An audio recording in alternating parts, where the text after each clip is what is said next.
Last chance to listen to Master YongHua's Chanchi instructions. Let's get started. Thank you all for coming.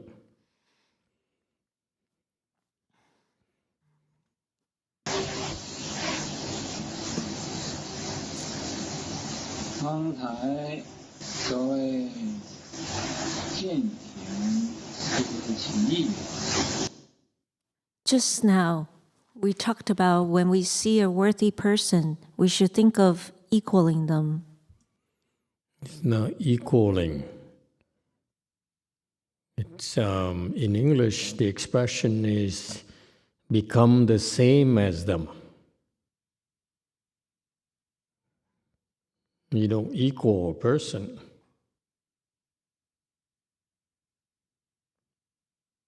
Become like them.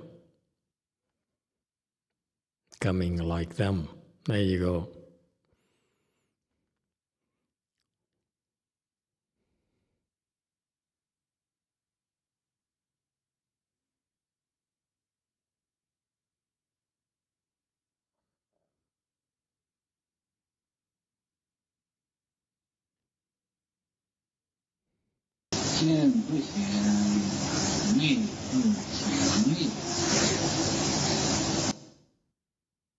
When we see an unworthy person, we should turn inwards and examine ourselves. 什么是贤呢？什么又是不贤？贤人呢，就没有私欲；不贤的呢，就是只有私欲。 What is worthy and what is unworthy? A worthy person has no selfish desire. An unworthy person only has selfish desires. There's a question from JC. Hello? Do you hear us? Do you hear us? Yeah, my question. In this text, when you say a worthy person, does it mean an enlightened person? He just explained here. He says, a worthy person has no selfish desires. That's what he just said. He didn't say anything about enlightenment yet.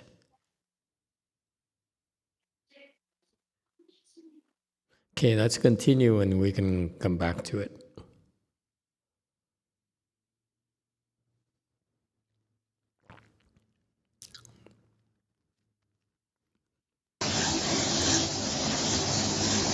贤人，他是想利益其他的人；不贤的人，也是想利益自己。 A worthy person thinks about benefiting others. An unworthy person only thinks about benefiting self.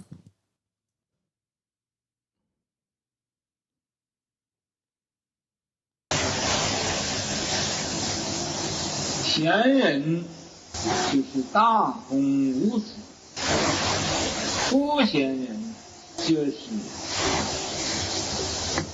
最自私，不公最。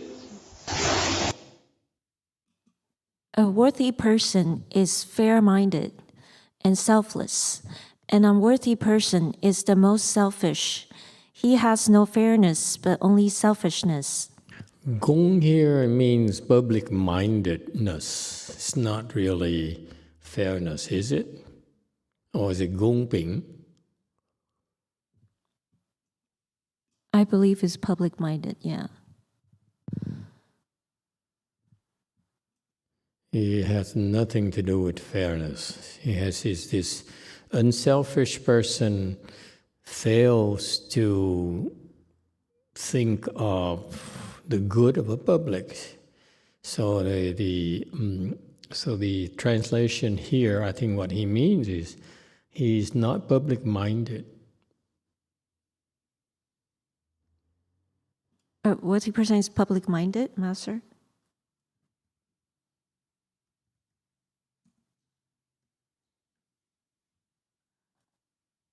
And Da here, you can stress Da is very public-minded.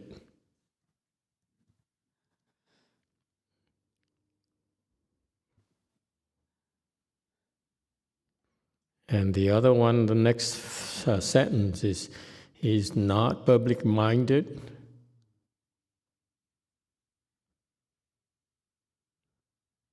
And only, he is not public-minded and he only thinks of himself.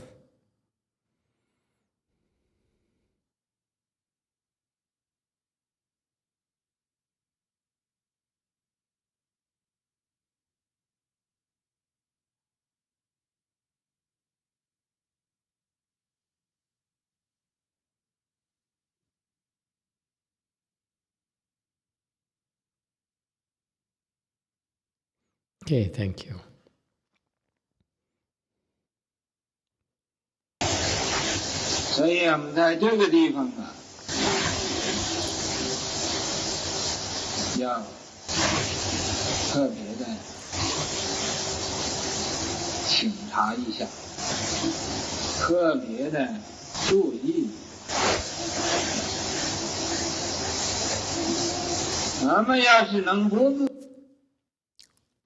So we should examine ourselves specifically and pay special attention. We should examine ourselves 特别注意一点。现在叫特别，现在 You should examine ourselves carefully.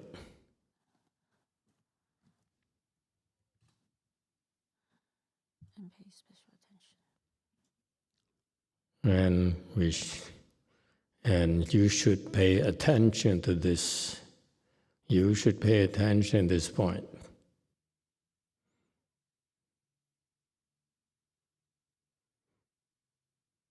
To this. Pay attention to this. That's correct. You should pay attention to this. There you go. Okay, let's continue to see where he's going.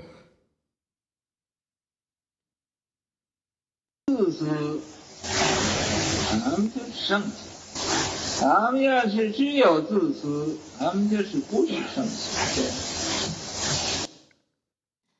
If we can be selfless, then we're sages and worthies. If we only have selfishness, then we're not sages and worthies.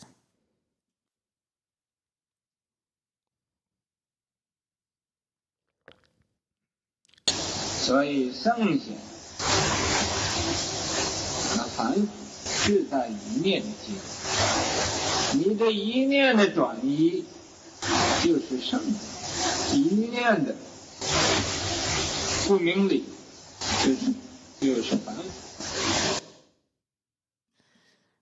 So sages and worthies and ordinary people differ in one thought. Changing of one thought, you're sage and worthy. One thought of confusion is ordinary people.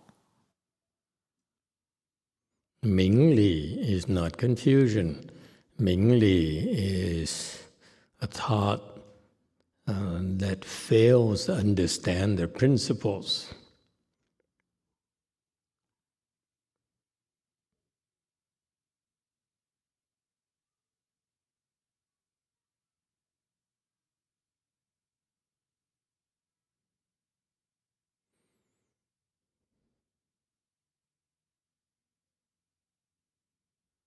Okay, so the syntax, the semantic is changing of one thought, you are sage worthy, and and one thought that makes you an ordinary person.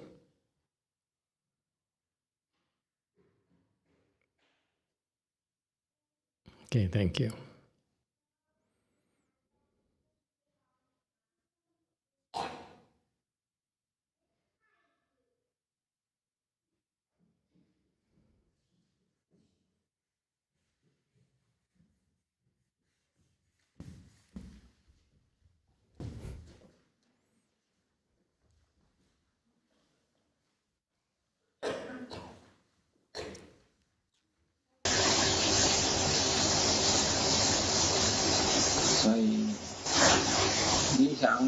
做圣贤，也是在你自己；你想做凡夫，也是在你自己。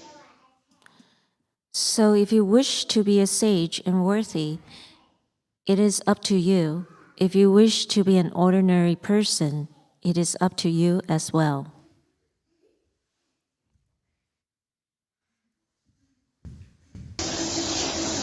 做圣贤和凡夫，既然在自己，要想做佛呢，也是在自己。Since it is up to you to be a sage and worthy or an ordinary person, what about wishing to be a Buddha? That's also up to you.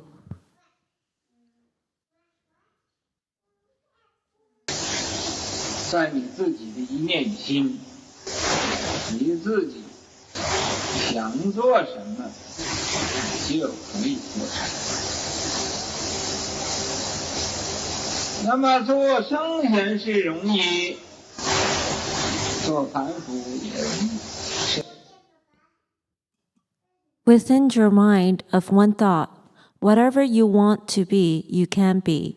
Then it is easy to be a sage and worthy, and it is also easy to be an ordinary person. Okay, so with a single thought, this is an important section. That's why I'm taking time to fix it, so that we can include in future materials or something. With a single thought,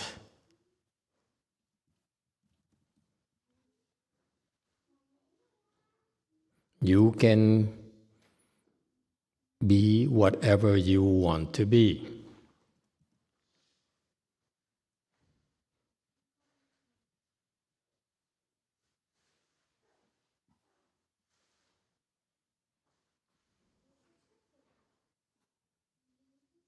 Okay, 那么做圣贤就容易。Therefore,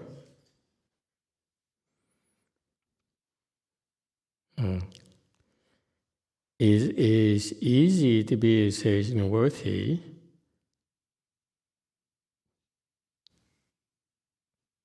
Then that's fine, that's fine. Therefore, it is easy to be a sage and worthy, and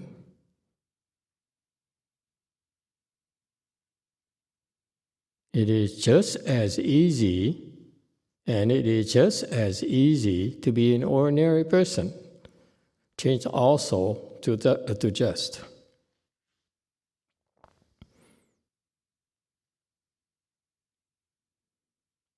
Very good.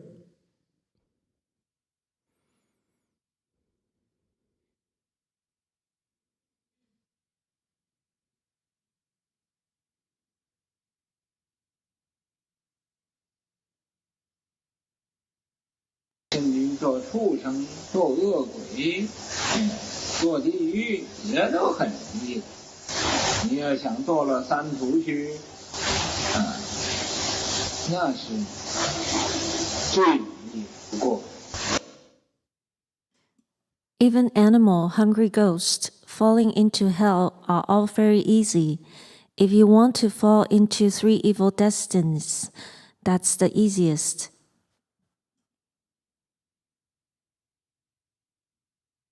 你只要不守规矩，就和这个三途接近。 As long as you don't obey rules, you're getting close to the 3 evil destinies.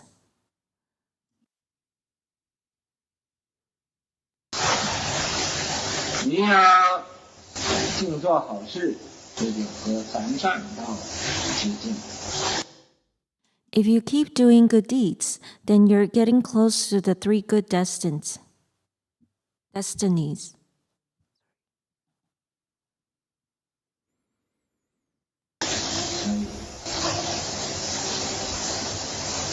佛才说：“绕人欲了之，三世一切苦。” Thus, the Buddha said, if people wish to understand all Buddhas of the 3 periods of time,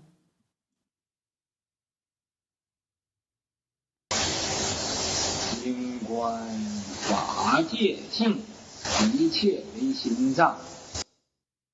They should contemplate the nature of the Dharma realm. Everything is made from the mind alone.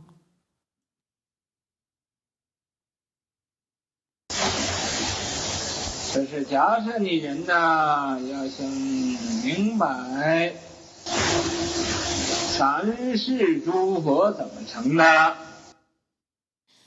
It says, if you people want to understand how all Buddhas of the 3 periods of time became Buddhas,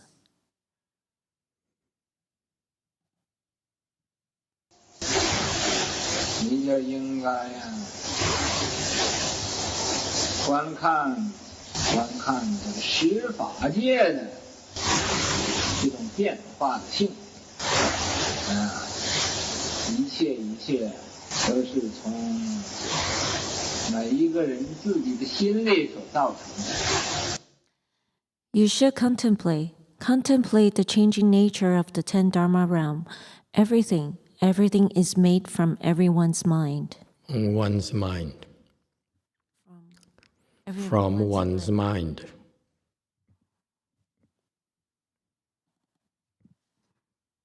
Just remove every.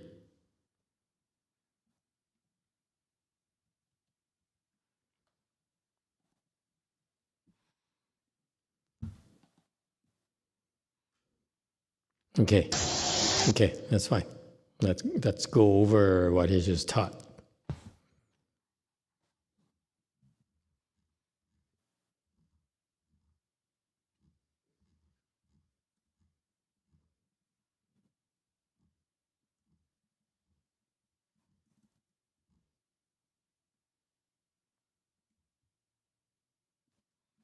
Okay, we're back to 142.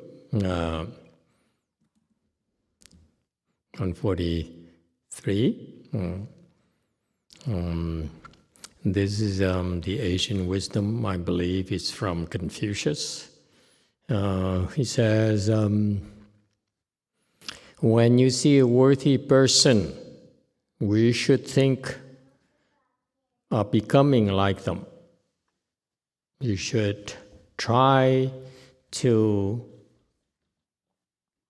reach the level. We should try to behave like the way they behave. And that's how you eventually reach their level and become just like them. Okay? So what the Asian saying is not specific enough, and we need to clarify for you, is when he says, the Asian put it like this, is I think of becoming like them. How do you become like them? You become like them by doing things like them.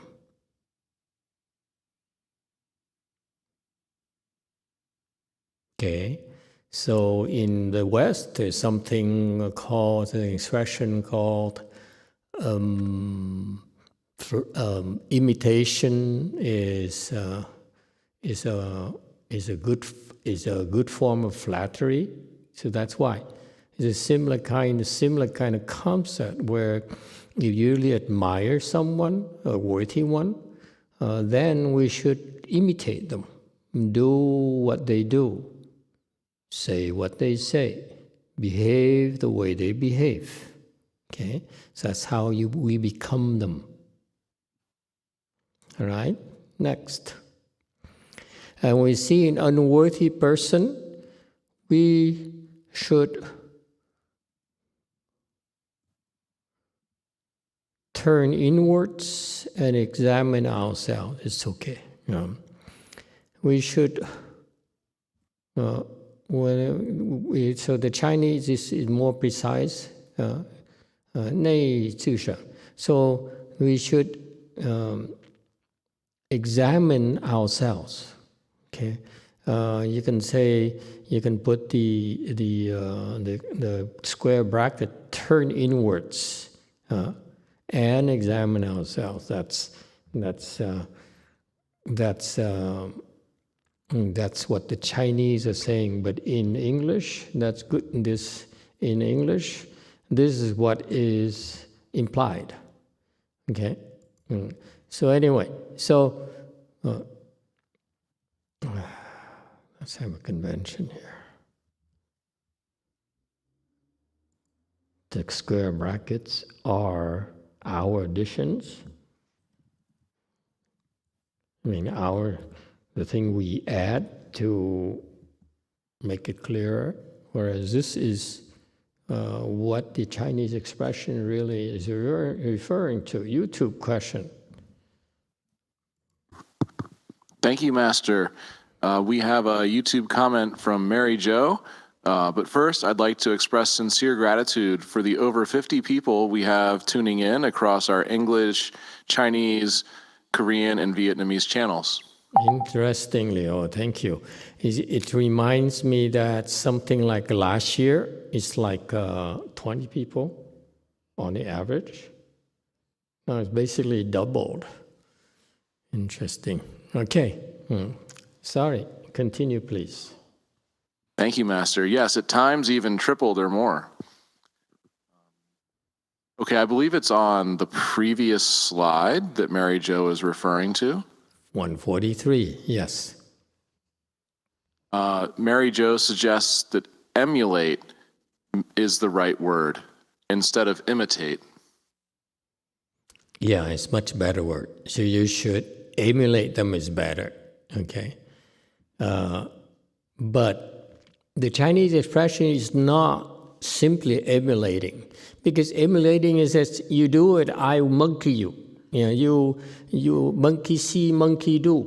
It's not what the Chinese expression means. It actually says I want to be equal to them, and so don't change to emulate. But we could explain this. To think of becoming like them is to emulate by emulating them through our actions. Would that help? Okay, so the Chinese expression, Chinese means you want to become just like them. Okay, but you don't say equal in English. That's a little bit clumsy. Okay, but thank you. I was looking for a word there. In actions, that means to emulate, to imitate them. Okay, when we see an unworthy person, we should turn inwards and examine ourselves. Okay, so you see, if you put parentheses between turn inwards and it has the same meaning, but we want the Chinese has emphasis. Look at yourself, meaning that the Chinese stresses that when you look at a person you disapprove of, you don't like, okay, stop. Don't go any further. Bounce right back at yourself and ask yourself, okay, am I like that? This is very precise. Unfortunately, the Chinese didn't explain it this way. I explain it this way from a Chan perspective because we're doing a Chan Qi here. So that's why we interpret this from a Chan perspective. You see someone unworthy, what do we typically do? We judge them. Yes? And that's is not Chan. I need to emphasize this for you.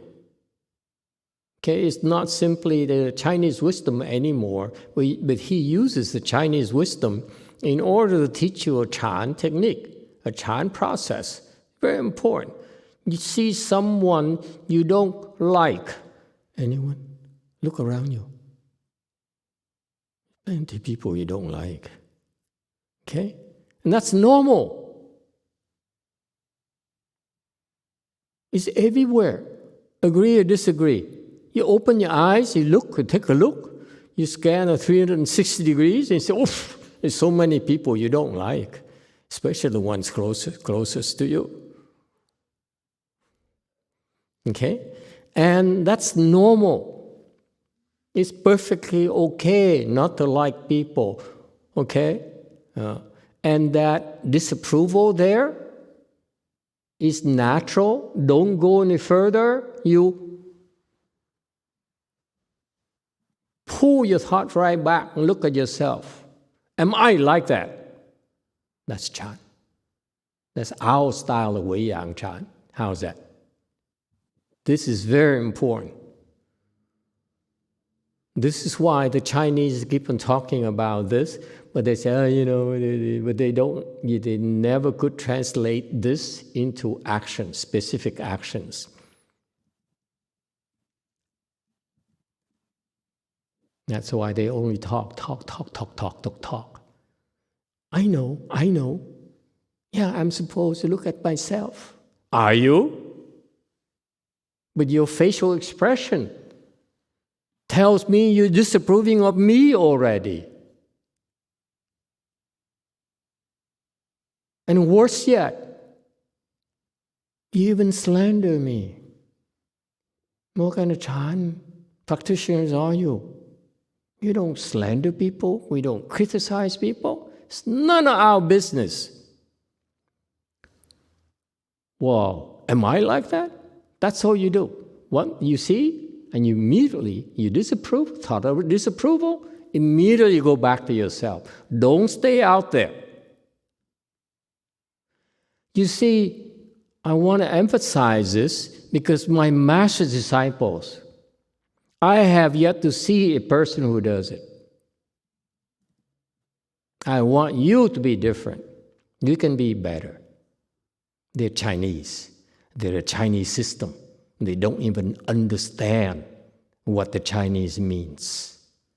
That's why here I want to translate it, and I need your help. I appreciate Mary Jo's input and all your input so that we make this into some instructions in English. It is so clear. It leaves no uncertainty. And then we can translate it back, the instructions back to Chinese, to the other languages. Because what bugs me is that, especially the Chinese disciples of Master YongHua, they always say, I know what you're talking about.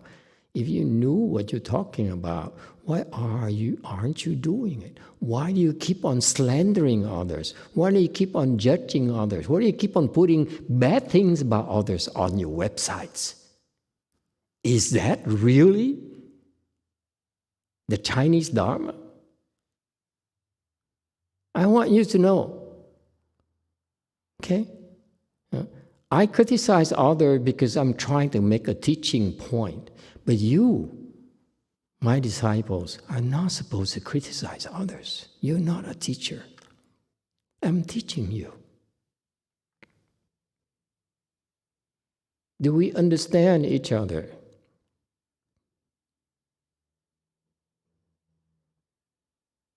Because after I'm done, okay, unless you feel that I didn't teach you properly, and you can criticize.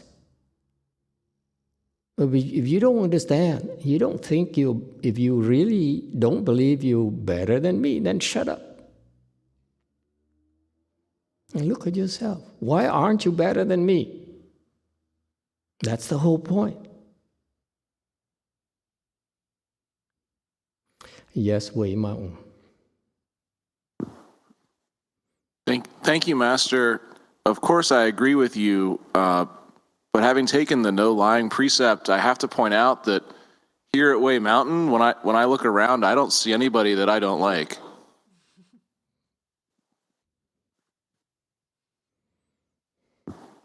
I like everybody I see here.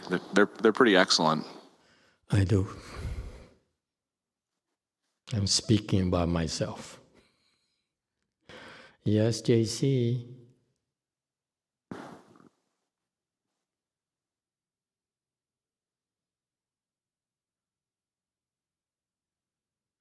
예, 한국 채팅방에 올라온 질문입니다. 만트라에 관한 질문입니다. 만트라는 각 나라마다 다른 언어로 조금씩 전해져서 내려오는데 일반적으로 언어의 파동으로 인해서 효과가 있다는 말이 있습니다. 그래서 제가 알기로는 만트라를 익힐 때 발음에 유의해야 한다는 견해가 있는 걸로 알고 있습니다. 세라님 긴데 여기까지 할까요? 아니면 좀 더 계속할까요? 네. 그러나 요즘은 다양한 매체가 발달하여 여러 만트라를 접할 수 있지만 옛날에는 인쇄와 방송 매체가 크게 발전하지 않았기 때문에 언어의 차이로 분명 각 나라마다 만트라의 발음이 달랐을 것입니다. 그렇지만 만트라는 예나 지금이나 동일하게 효과가 있다고 알고 있는데 그렇다면 만트라의 원리는 언어나 파장이 아니라 마음이 아닐까 싶어 여쭙니다.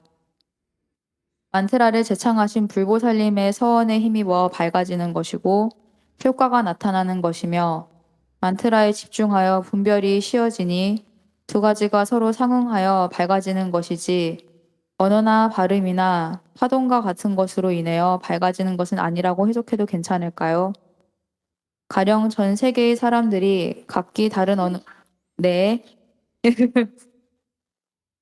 세라씨 제가 여기서 할까요? 아니면 보냈어요, 카톡으로. 한국말 카톡으로 네, 카톡으로 보냈어요. 가령 전 세계의 사람들이 각기 다른 언어로 제 이름을 부른다면 제가 그걸 언어 이전의 마음으로 그 사람들이 절 불렀다는 것을 알고 있듯이 그렇게 서로 상응하는 것인가요? 송민기님 질문입니다. Hi, Master. This is question from Tong Mingyu. I have a question. May I ask a question to you? I'm asking about mantra, and then I read about the mantra and I had a question about it. So, mantra is actually coming down from the long ago in many different languages. And generally, people said the language's vibration will give certain effect. So what I know is when we learn mantra, we need to watch out about our pronunciation. I heard about that. But these days, since we have many different devices and we could learn mantra not like before. So long ago, there wasn't any developed devices. So it's not like modern time. We can't just learn the mantra from many different modern devices. So long ago, everyone had a different languages. And because of that, the difference of languages, I understand there will be a difference of pronunciation for mantras. However, I heard past or now, the effectiveness of mantra is same. So I'm wondering, maybe the principle of mantra is not really depends on language or vibration. Maybe it is depends on our mind. So maybe we are reciting mantra and then we get support by Buddha's and Bodhisattva's vow, and then it becomes bright and we receive a certain effect. When we concentrate on mantra, because of this support from Buddhas and Bodhisattvas, and then our concentrations, because of those two reasons, maybe we are learning mantra and we know more. So the language or vibrations or pronunciation, such things is not really determining knowing the mantra. For example, from many different worlds, if they decide to call my name, doesn't matter what language they use, I know in my mind they're calling me. So is that the similar way to understand about the mantra? Thank you. Why do you want to understand the mantra? The mantras are secret words from the Buddha. You don't need to really understand mantras at all.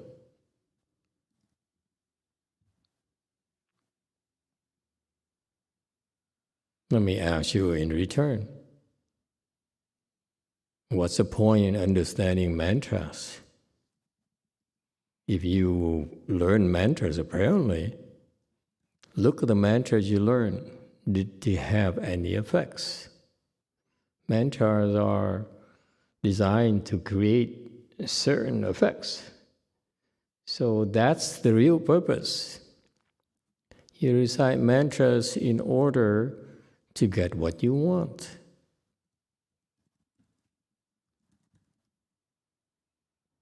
So you should look at yourself and see the mantras you practice. Were they useful to you or not? Don't try to understand too much about these things. They're nonsense. And once it's not the purpose of the mantras, it's not really for you to understand. Ultimately, mantras are designed for you to use properly and help you improve.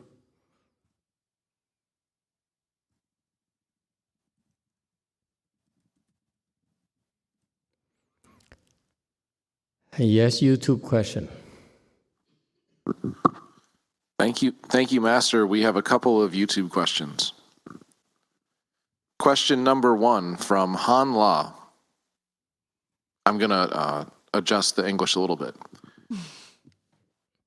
I would like to what makes us judge others? What is ugly about our character that makes us judge others? I want to understand because I want to kill my tendency of being judgmental at the root. Oh my God, this person is so violent.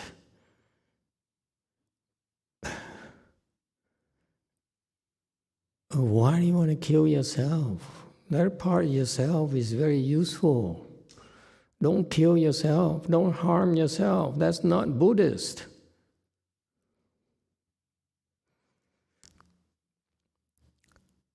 It's your reaction about you wanting to understand why you judge people is not the main thing. The main thing is that we tell you have this flaw, this tendency to judge others. Therefore, the question you should ask is, how do I stop it? Okay? That's all. And just because you understand why does not necessarily help you stop at all. Actually, the Buddhist training is not the way that you worldly people and educated people think. Your logic is that, let me understand why, then I can put an end to it. It's not quite like that. Even if you understand, like the previous question, you understanding is not going to help your cause. You need to be trained how to stop judging. Whatever it takes, you'll be taught how to stop judging. So the first thing is that you have to realize, like right here in this teaching on slide 144, that judging others is undesirable. And therefore, when you find yourself judging, you should stop right away. That's the first thing you do. Don't go there. You say, you see someone you don't like, you say, oh, look at that, this person is so. When you realize you're judging others, then you stop. I say, oops, here I go again. And you stop, cold turkey. And next time you find yourself judging again, and you stop again. Don't go there. That's all. And as you improve, you can stop yourself sooner. Look at the process I'm teaching you. You don't even need to understand why. There's so many reasons why. If I spend time explaining to you why, I don't have enough time to do anything else with you. All that matters is that for a Chan practice is that when you find yourself judging others, you stop yourself, that's all. Please don't harm yourself. Just stop. Stop it. That's all. Don't. And then do something else. That's all. That's all there is to it. This is what's wrong with the worldly approach of the scholars and the researchers. They want to know why.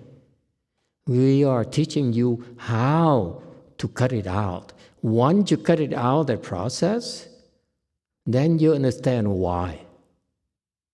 Clearer. But if you try to understand why, like worldly people tend to do, number one, the consequence is that you are unlikely to be able to stop judging. So you see, the emphasis is to find a way to stop judging others first, instead of trying to understand why. Once you stop judging others to the point of your wisdom unfolds, then it's easier for you to understand why. And not just understand why, but then, much more important than why. What is more important than understanding why? Then you will be able to help others stop judging as well. That's much more important than understanding why.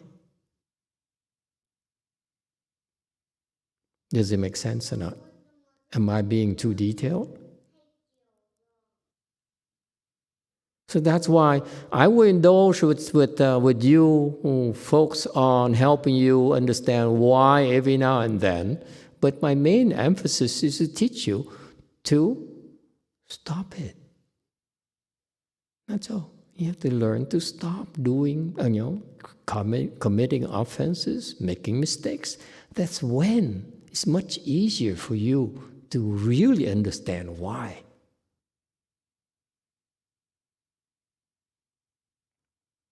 Okay, second question. Thank you, Master. And so you know, Han La was quick to respond, saying that control is a better word than kill, just so you know. Okay. Why do you have to control yourself? Oh my God, this is another, not only is she violent, she's also a control freak. Oh, good Lord. It's endless. Yes, next. Okay. From Empty Mirror, who I believe is Alex. Empty Mirror asks, when we look at someone... How can a mirror be empty, for God's sake? I've been asking myself the same question. Yes, okay. I'm being facetious. Wouldn't it be a black square? Anyways, okay. From Smart Alex, okay. The question is, I digress. When we look at someone and ask, am I like that? And the answer is no. How do we keep on looking inward? Then you say, don't keep on looking inward anymore. You're done. Move on. Okay. Yes, here locally, 7. Oh, I was going to ask furthermore that how do you know if like an externalist mantra is helpful or harmful? Yeah, and that's the other issue. But the question didn't address it. The question from that person was only to understand what the mantra and why mantras and so forth. This is what a lot of people do. They try to understand, justify, and explain everything. And they fail. Those people fail to understand the main purpose of mantras is to do something, to produce some results. That's the main thing. And then the next question is, are you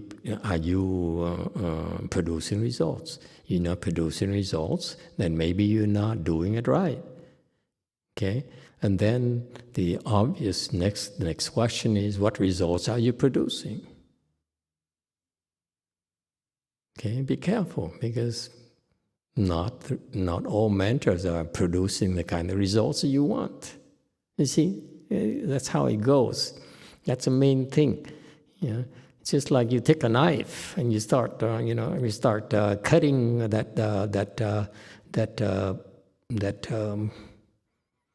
the body of that cattle. Okay, I'm becoming violent again. Something, death or something. Okay, so when you use a tool, this for a purpose. You have a purpose. You want to use a knife and cut, the beef properly, so that you maximize the results of your work, so that you make more money. All right. So you see, there's a clear purpose in life. And when you guys go into mantras and you are it is such a mystical thing that people, your teachers and so forth are mystifying everything so that they can charge you money and tell you nonsense. I'm very blunt. I use mantra because I'm doing something with the mantra. That's its sole purpose. Why I learn mantras and recite mantras is to use it like a knife. I use a knife for a reason. I hold a knife for a reason. If not, I want to hold a knife. But Jano answer to your question, yes, be careful what mantras you're using. I would be very cautious about all mantras. Okay. I do not trust non-Buddhist mantras, not at all, because we don't understand what it means. What if the mantra says, give me $1 million in exchange, I will sell you my soul for forever. You can have my soul for forever. And because you keep reciting that, you win a lotto for $1 million. Oh boy, it will be a real disaster for you. Forever.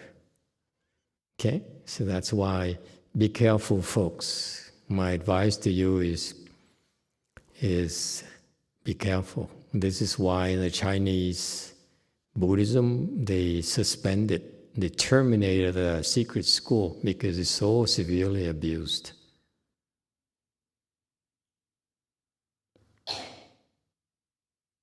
That we're lucky here in the U.S., Master Shukha brought the mantras here for us. So he's basically reviving a secret school here, in the U.S. only. Yes, you too. Thank you, Master. We have one comment and one question. We have a comment from Cordelia Lee. I don't remember faces or names well, and I don't talk much, but I do listen and see people's actions and determine if what they say is hurtful or their action is useful. If yes, I try to remember so I can say or do it the next time. I didn't learn to look within until I started Chan a few years ago. Very good.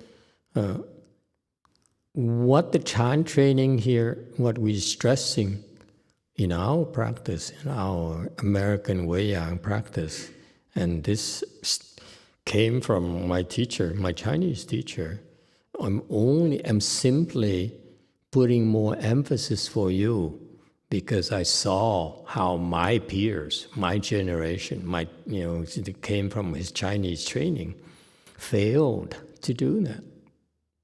Big time. That's why I need to reinterpret for you.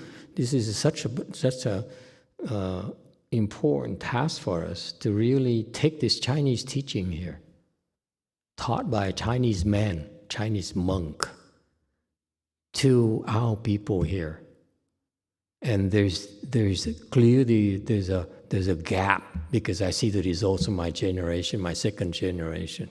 So I hope it stops that. And then the third generation will be better off from his wonderful teaching.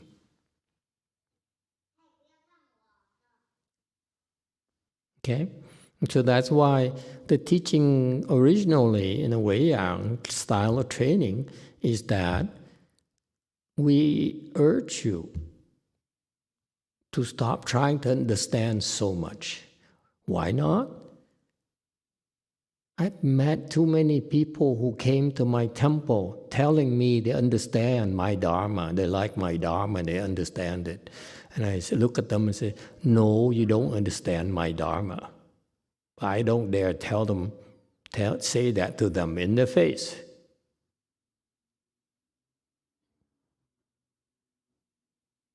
Because ordinary people are deluded into thinking they can understand. Let me explain to you. Your understanding right now, when you have no real wisdom, is based on your thinking mind. That thinking mind of yours is number one, limited. Number two is stupid.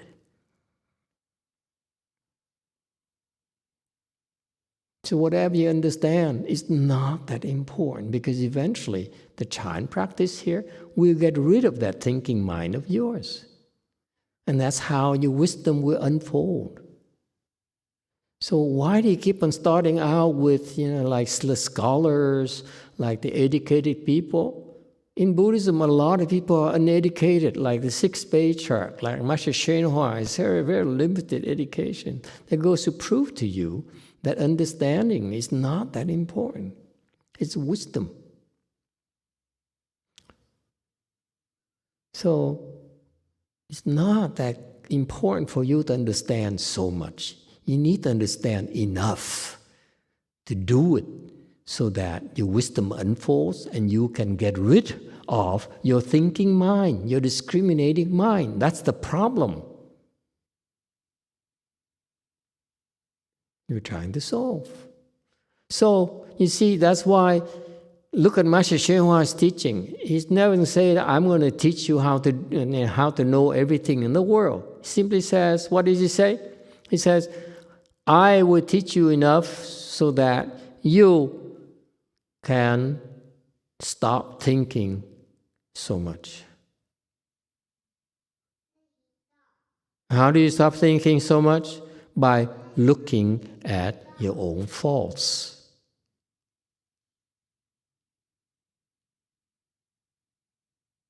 Don't look at others. When you look at others, your thinking mind is in control. Your ego is in control.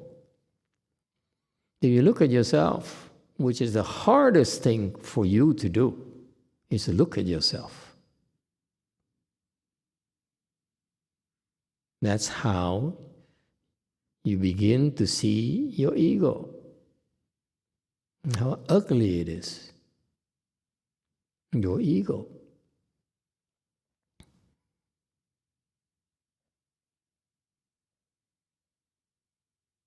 Okay, of course there's more. The way Master YongHua taught, I don't think his disciples understand what he did as well. I don't know why he didn't explain either, so that's why I'm not explaining that either.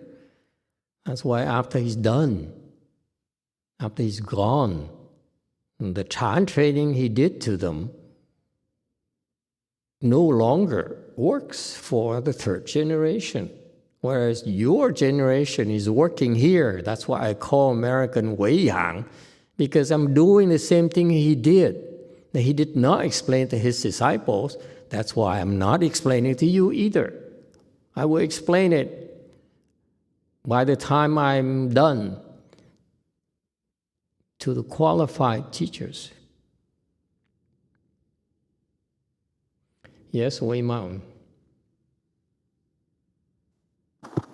Master, I want to share a Chan testimonial real quick. Might help out. So, I'm a real judgmental person. Oh, you're back there already? Oh my God! I just saw you here last night. Yeah, you braved the rain. made it safe. No drive a little problems bit. at all? No problems, really. Just it's pretty smooth. Pretty smooth. What mantras did you recite? No mantras? Verbal XC said recite Namo Guan Shi and Pusa. That's a good mantra too.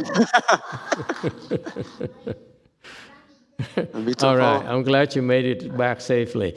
For you, those you who don't know, California right now has bad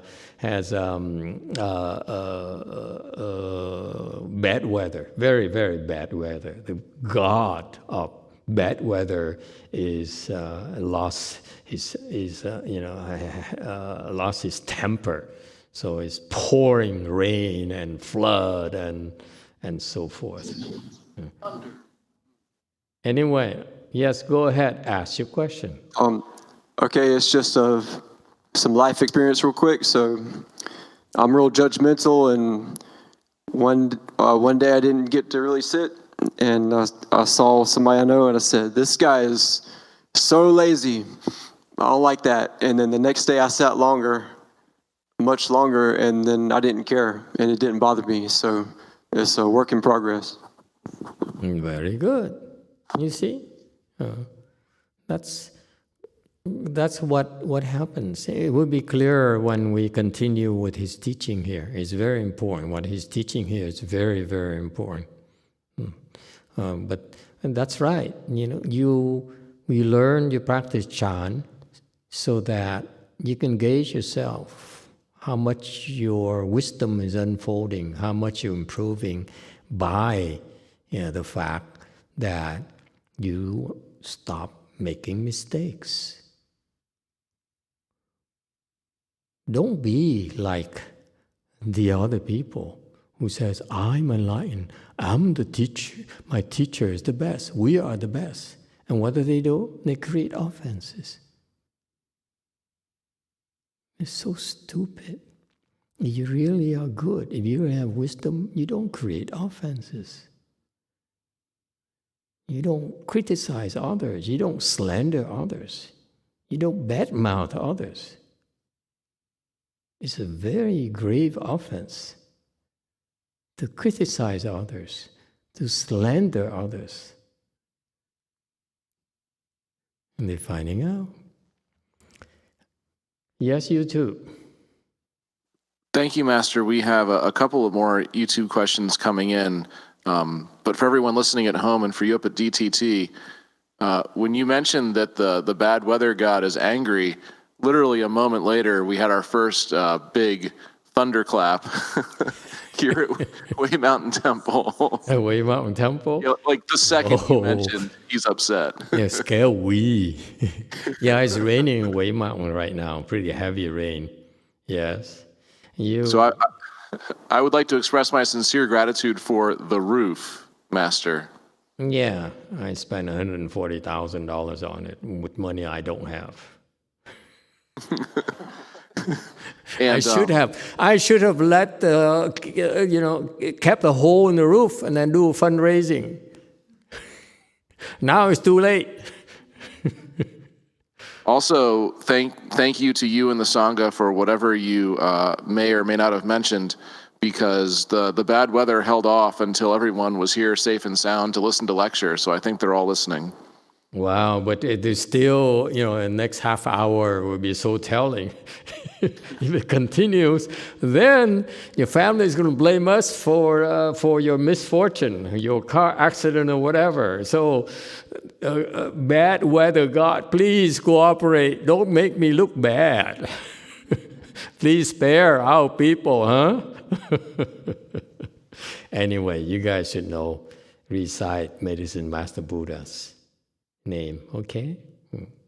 Don't count on me. I am helpless, just like you. Yes, continue, please. Thank you, Master. First YouTube question. He Fang asks, Master, I have an irrelevant question. The anger among the three body evils always makes me confused. It's just some action or emotion, why is it that harmful that it can drag you to the hells? While comparing with it, greed is more like a motivation behind emotions or actions. That is much more deep. But talking about anger, people could get angry at someone they love. Some people just easily get emotional and become angry. Some people may be spiteful, but good at covering or pretending. Are these people more safe from falling to the hells?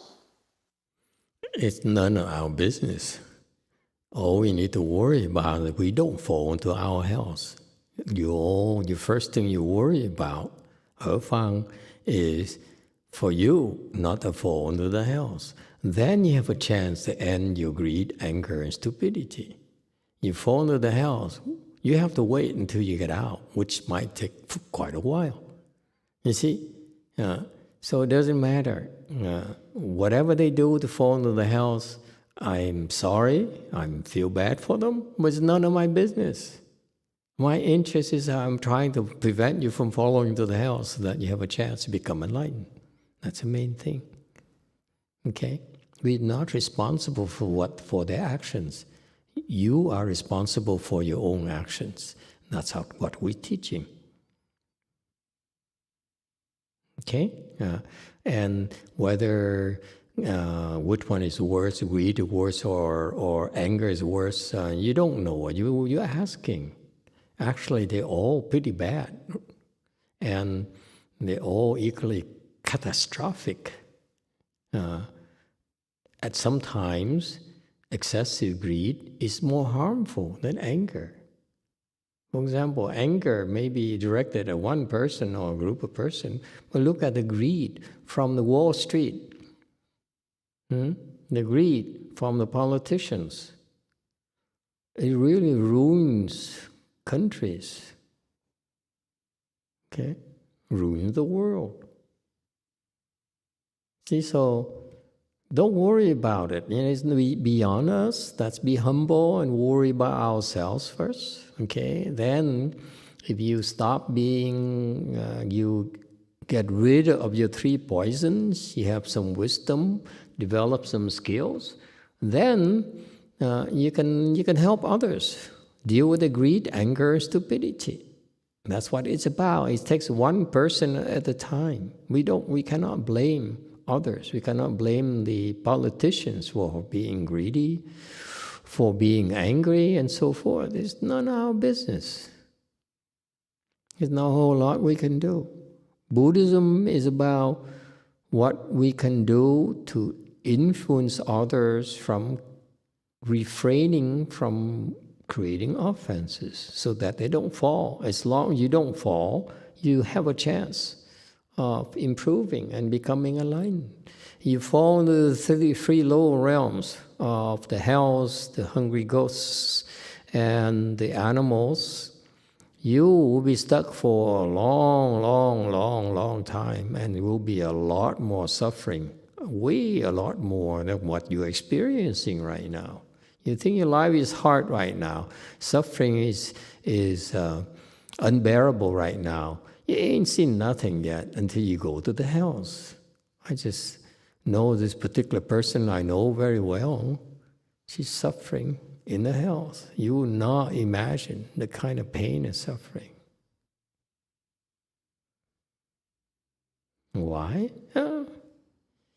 Because she hurt too many people, committed too heavy of an offenses. YouTube. Thank you, Master. The next YouTube questions are from Daniel Wisniewski, and it's a two-part. They're kind of separate. I believe the first question is more in reference to the "Am I like that?" portion we were discussing earlier. Daniel Wisniewski asks, Amitofuo Master, what about judging oneself? And also, what is the difference between Namo Amitabha and Namo Amitofuo? Okay. Judging yourself is okay. You should disapprove of your bad qualities so that you're motivated to get rid of them. So I judge myself. I'm very harsh on myself. I'm the worst judge of myself, a lot worse than you are. Okay? So judging yourself is a good thing, as long as it motivates you to improve and become a better person. And what's the difference? There's no difference at all. You can recite it either way. It means the same thing. Actually, in English, it's Namo Amitabha Buddha. Namo Emitofuo is the equivalent in Chinese, or Amitabul in Korean, Yidavak in Vietnamese, and so forth. And those are the Amitabha Buddha is the English equivalent of those things. Okay, anything else? Okay, let's continue. We still have a little bit more time here. So, next, in 145, Great Master goes to what's constitute worthy and unworthy. He started by saying a worthy person has no selfish desires.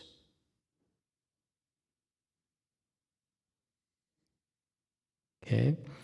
And an unworthy person, in contrast, only has selfish desires. Okay? What does it mean? It means look at yourself. You scheme for yourself or not? You scheme for yourself. You're not a Xian. You're not a worthy person. I call you Xian because Xian means worthy. So that you look at yourself. Do I deserve this name that my master gave me? Because every time he calls me, hey, Xian something, hey, Xian you, hey, you, I'm referring to the Xian disciples. And you should ask yourself, am I worthy to be called that? I'm not talking about lay people, I'm talking about left home people. Now we have higher standards for left home people. Because every time I look at you, I call you X something. Huh? XQ. We have a Q? No. Okay, so XQ. And XQ should say, whoa, am I worthy to be a Q?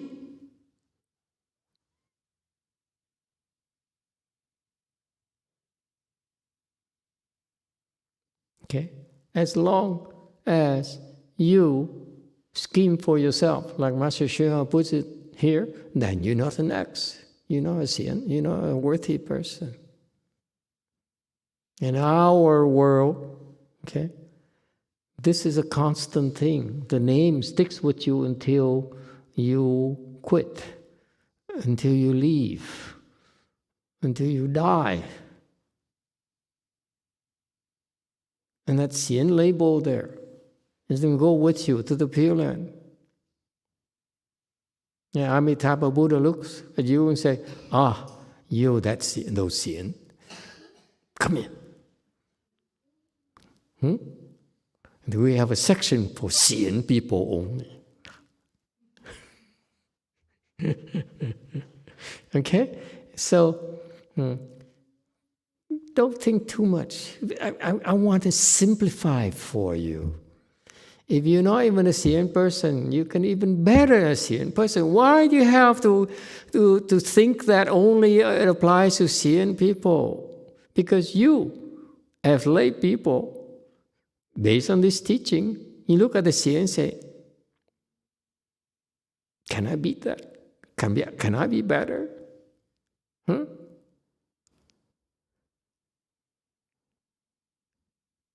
That's what the Dharma is about. Don't scheme for yourself. This is what happened to smart people. They're too smart. They always, such worldly people, they're always looking for a way to benefit themselves at the expense of others. Every time you benefit yourself, someone has to take a loss.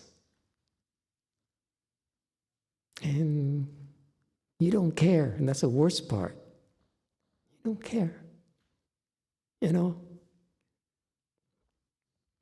You scheme for yourself, someone takes a loss because of it. You say, oh, I got away with one. Next, 146.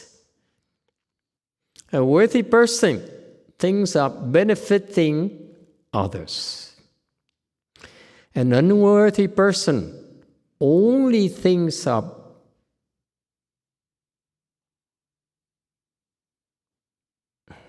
can we change about to off? Off is a lot stronger to me than about. For some reason, and please, English-speaking specialists, please correct me. Think about off up here as well.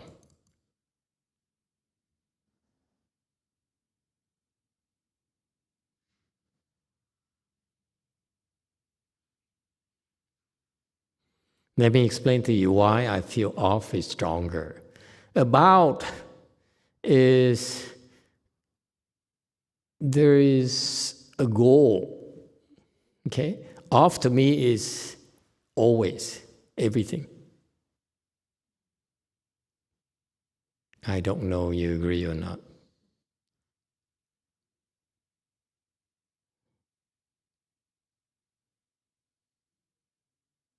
Yeah, it's funny. I'm not Chinese, and yet I dare comment about Chinese things. I'm not pale-face, and yet I dare comment about pale-face things. I'm overreaching. Yes, Way Mountain. Thank you, Master. Paleface +1 in support of. Okay, thank you. Okay, I have one pale-face who seconded me. Also, just to mention, about is kind of like a preposition, so it kind of feels like you're dancing around a thought, whereas only think of is more single-minded. Right, off is everything, about is directed. Okay? That's why I have a problem with about. The meaning here in Chinese is off, not about. Okay? Everything this person thinks of is to benefit others.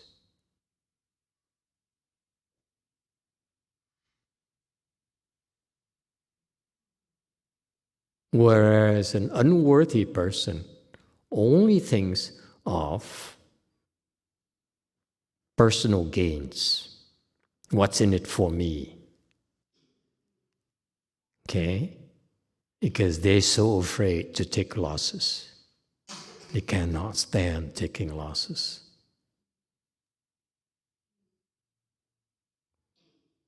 And that's what's funny about it. Smart people excel at doing this. They scheme so that they gain more, they get more out of it, they take advantage of situations, okay, so that they get away with things, they can get more benefits, okay, than others. And they don't realize it's a very unworthy act. It's an act of stupidity. And yet, the worldly people deem them to be smart. That's how confused the world is. Don't be like that. I think you can be better. It's okay. You want to gain? Go ahead, gain. You want to scheme? Go ahead, scheme. You want to take advantage of me? by all means, it's okay. I have plenty.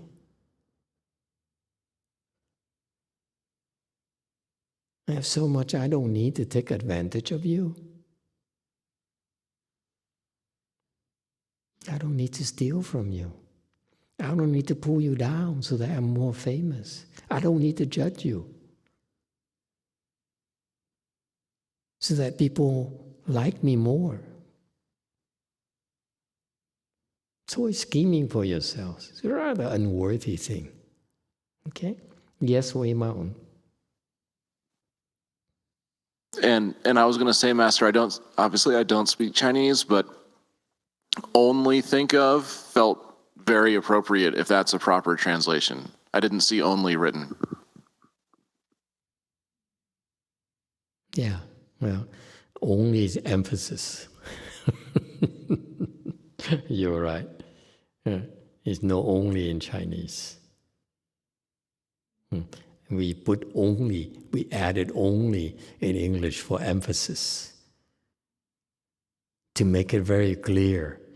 If you have a single thought of only benefiting yourself, you're unworthy by the standard. You know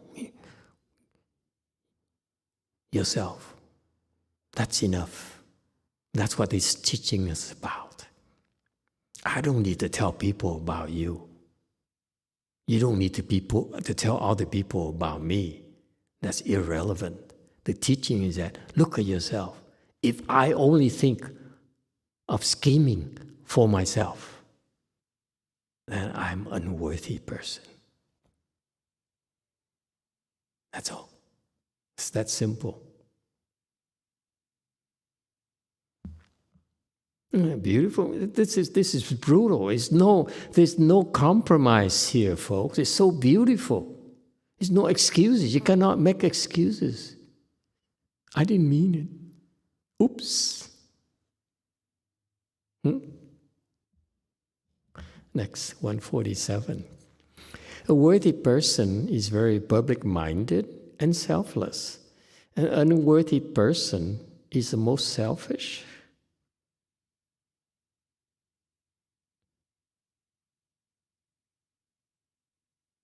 It's not the most worship. Is very selfish. Joy here is not the most. Joy is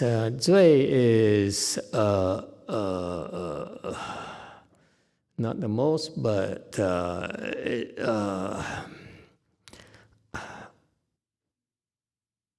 unbearingly, I don't know, annoyingly, incredibly selfish, is very selfish. I think that's what the Chinese means. Yes or no? It's not the most. Joy here is very, very selfish. YouTube.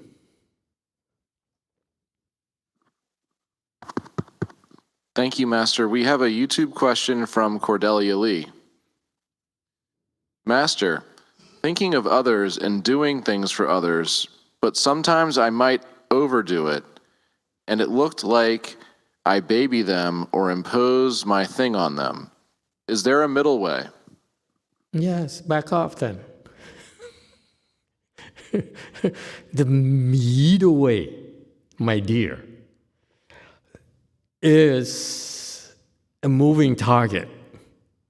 There's no such a thing as the middle way. Okay? You are constantly adapting and adjusting. Okay? That's a middle way. So we try our best, and it turns out that others perceive it as overdone, and we back off. We say, oops, I'm sorry. I screwed up. Okay? Give me back my money. Oh, excuse me, yes, 4.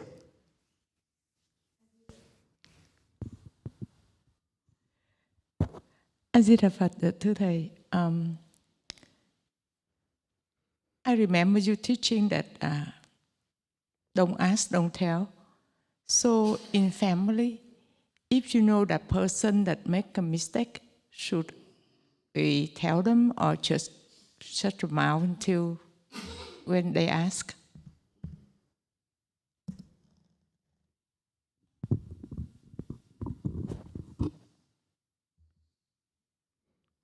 Okay, when we see someone making a mistake, we don't say anything. It's none of our business.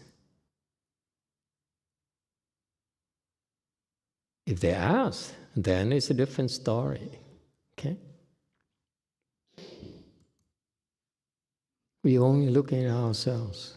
That's all. Whether it is, others do whatever they do, it's none of our business. But because you're a student, a teacher is different. The case is in my sister, and her son is very hurt, and the wives are hurting too, and they don't know why. So it's called karmic retribution. Yeah. Okay? The son is hurt. I'm very sorry to hear that, but we still have no right to meddle, because who are we to assume that that we are right? Maybe that they're settling the karmic debts. In the past, he hurt her, the son hurt the mother, now the mother is hurting the son. It's supposed to happen. Okay. Who are we? We don't know. Okay. That's why we basically say it's none of our business.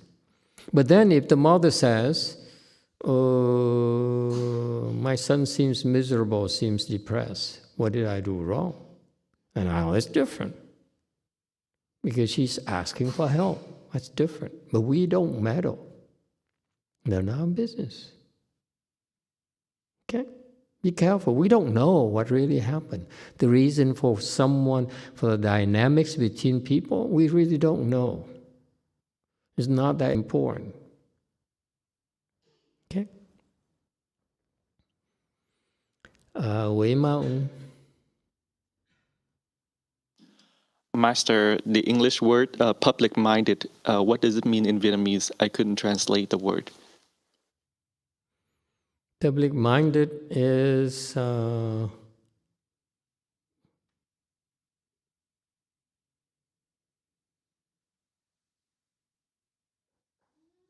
don't know. I'm not authentic Vietnamese, so you're asking the wrong person. Maybe ask someone else. Okay, but the old translation is correct. Đại công vô tư is correct. That's all.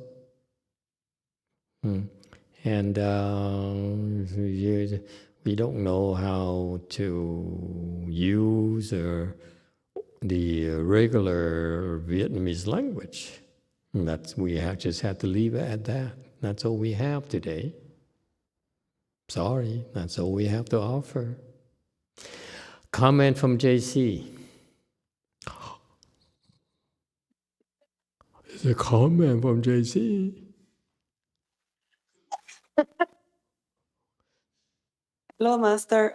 For the translation of the current slide, how about mostly selfish? Does it translate better that way? Not mostly. It's very selfish. It just the English is very simple. He says it's very, very selfish. Very selfish, meaning that it only thinks of himself. Okay? So very is fine. Most selfish doesn't make sense. Mostly doesn't make sense.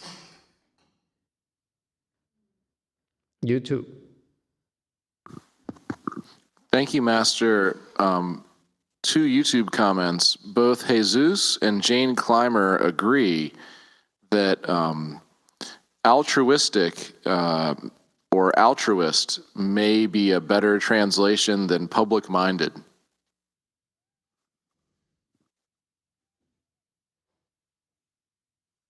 Altruism.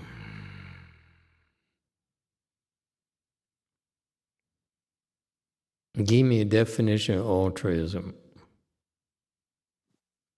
An altruistic person is someone who invests in public interests, usually a person who's wealthy and can donate without reciprocity to charities and the like.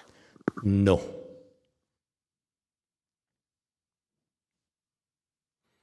The difference being, that's my hesitation, altruistic means that it's more like philanthropy, where you have money, you have the ability, and therefore you spend it on helping others.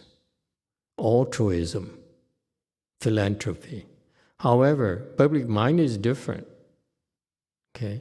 We can be public-minded, but we don't necessarily do philanthropy at all. For example, of being public-minded, I taught the Sanghas here today at lunch. There weren't that many here because they are scattered all over. So I'd like to remind the lesson here today. A lesson about public-mindedness. We have a water boiler here that contains about 1.5 gallons of water. So I took my big jug and I fill up every day to gauge how much water I need to drink every day. Okay, I'm getting forgetful. I don't remember how much water I drink, so I usually drink that, 1 or 2 of those, and I know I got my water intake for the day. The problem is that if I drank 1, I don't remember I drank 2. Okay, it's a different story. Okay, never mind. Okay. So that's what happens when you're old, you forget about these things. Is it 1 or 2? They're too close to each other, you know? Anyway, oh, look at that poor girl. She's suffering so much. I'm making jokes. And she, oh, I don't know. I want to be here. I'm suffering so much. I want to end 3 more days. This is too much. It's only 2.5, honey. So close. It's so close. Anyway, so we have a water boiler that's 1.5 gallons. Okay, and a fancy one at that. But it's for the household. It's not for a temple. So this morning I went over there and I opened it and realized I got some hot water and very little came out. So I opened it up and tried to fill it up. Okay, and that's what I do every single time. So I sat down and I taught my monks. I said, listen, our water boiler is very small. So you Sanghas, I'm not asking lay people, I'm asking you only, that when you use it, please fill up after yourself. Do you need money to do that? No, not at all. You just need a caring heart. Public-mindedness. That's what I'm talking about. That's what I'm teaching them. Because my Sanghas, they're so busy, we're all swamped. We have so much to do. It's not enough time during the day. And next day, more stuff I would ask of them. And then more the day after, to the point that I don't care. Because no matter how much I do, Master will keep on dumping more things on me. Okay? So anyway, and that's why for them to say, I need to get some water, and I rush off and do the things for him. You know, who cares about the hot water? Someone else will take care of it. That's not being public-minded. Public-minded is that even though, you know, it's not your business, but you are the Sangha and you are a resident here. And therefore, after yourself, especially me, I take so much water out of it. It's not much left to anyone else. So that's why I fill it up every single time. That's why I'm teaching you. That's called public-mindedness. not altruism. I'm not here to do charity. And the last thing I want to do is charity. Does it help? This is 大公无私, is that everything is to benefit others, not necessarily giving money or giving food or whatever. Whatever it takes to benefit others, that includes food, that includes money and everything else, okay? But it's more of the mind that says, I am concerned about the greater good of everyone, not just myself. If I'm concerned about the greater good for everyone, that includes me as well. Because when I fill up the water, next time around, before the next person comes along, maybe I got a chance to fill up my second, that beast thing. Okay. So I'm benefiting myself as well in the process. That's being public-minded. A YouTube question. Thank you, Master. I would like to repent. I'm afraid I've led you astray. I spoke too fast, and I combined philanthropy for the definition of altruism. And YouTube is quick to let me know this. Yes. Reading from the Oxford Dictionary, altruism is the belief in or practice of disinterested and selfless concern for the well-being of others. It is not philanthropy. So I apologize. I would like to repent. I apologize. You repeat that, the Oxford definition. The Oxford definition for altruism. Noun, the belief in or practice of disinterested and selfless concern for the well-being of others.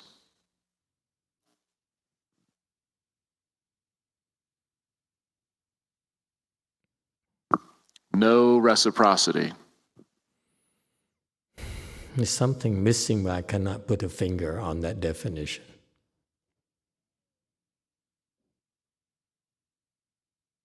But it's a very good definition, altruistic. There's something missing, but I cannot put my finger on it. I don't know what. So maybe there's nothing missing. What do I know? Okay? Let me settle for public-minded for now. Okay? And I think about it. I need to meditate on this definition here. Because it's more details than I care to go into, like no self-interest and welfare of others.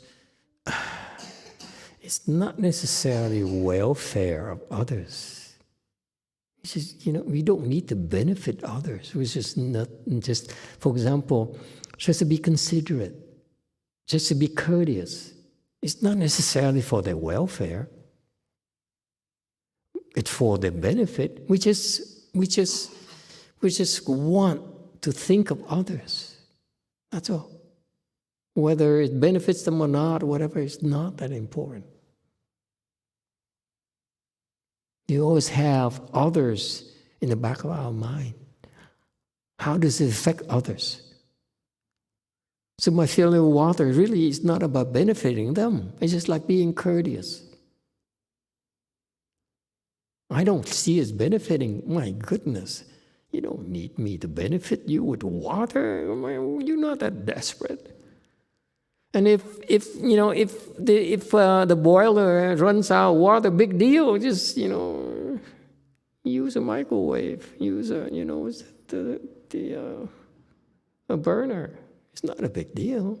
You can't just say that I'm doing it because I'm for altruistic motives.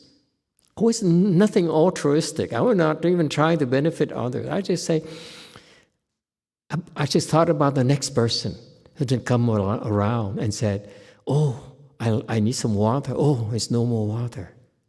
That's all. That's all I was thinking about. Not about benefiting the next person at all. That's what what's lacking in the altruism definition. It's just public-minded. You just think of the Dharma realm. If you want to go a little bit bigger. Because, you see, the more I talk, the more I realize I don't like the definition of altruistic. Because you're looking at others only. But what about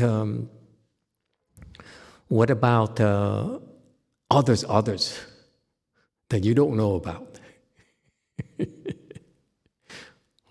Because when the altruist is, I have a target. I don't even have a target. I don't have any goals.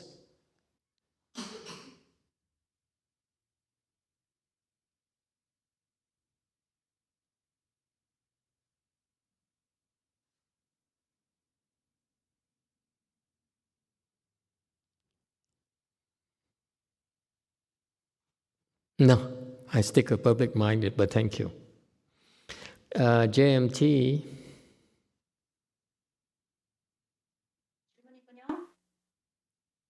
만트라 질문입니다.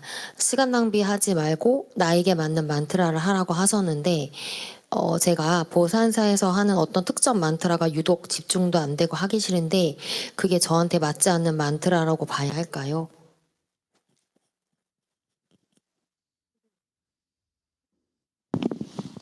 Master, I have a question about mantra. You just told us that don't waste time and find the right mantra to recite. So when I recite a mantra at JMT, there's a one that I really hate. Is that the right one for me? How did I say that don't waste time looking for the right mantra to recite? Is that the Korean translation? Take that Korean person who translates and shoot her. Excuse me, we don't have a lot of translators. Never mind. No, not at all.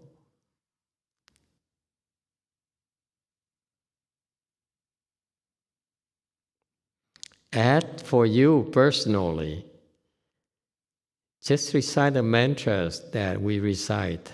Recite along, learn those mantras. And one of these days, when the time is right, you'll be able to understand why you're reciting those mantras.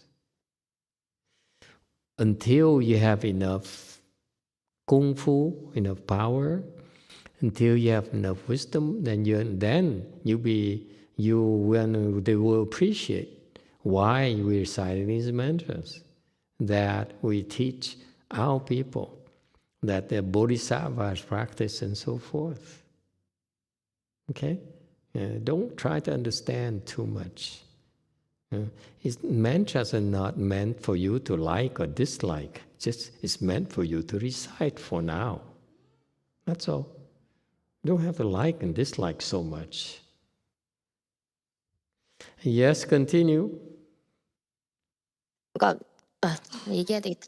제가 데뷔주가 좀 별로 안 하고 싶고 자꾸 잊어버리고 집중도 안 돼서 제 데뷔주가 저한테 안 맞는 거라서 안 되는 건지를 질문 드리려고 했습니다.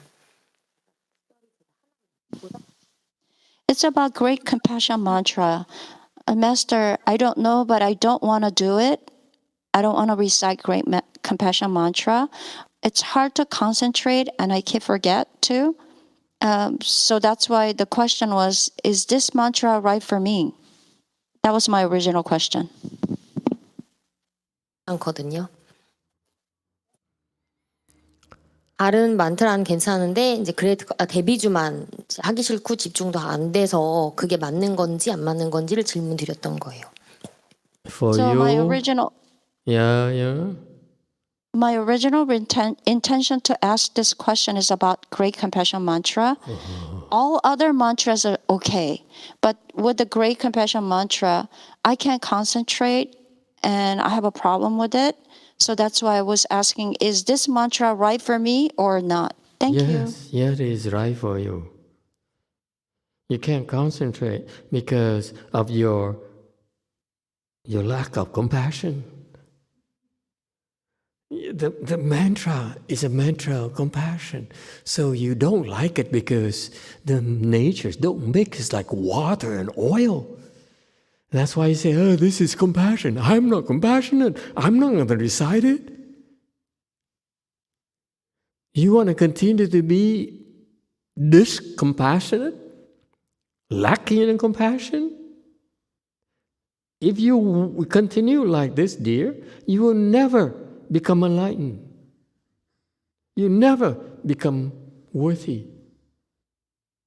Never. So that's why, for you in particular, please, keep reciting. Keep fighting a dislike. Ignore your dislike. And you say, the more I dislike it, the more I will recite. The more I forget, the more I will memorize. The harder I work.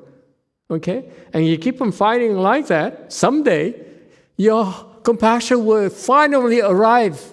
And you say, oh, I'm home with Jumi. My compassion at home. Sounds good?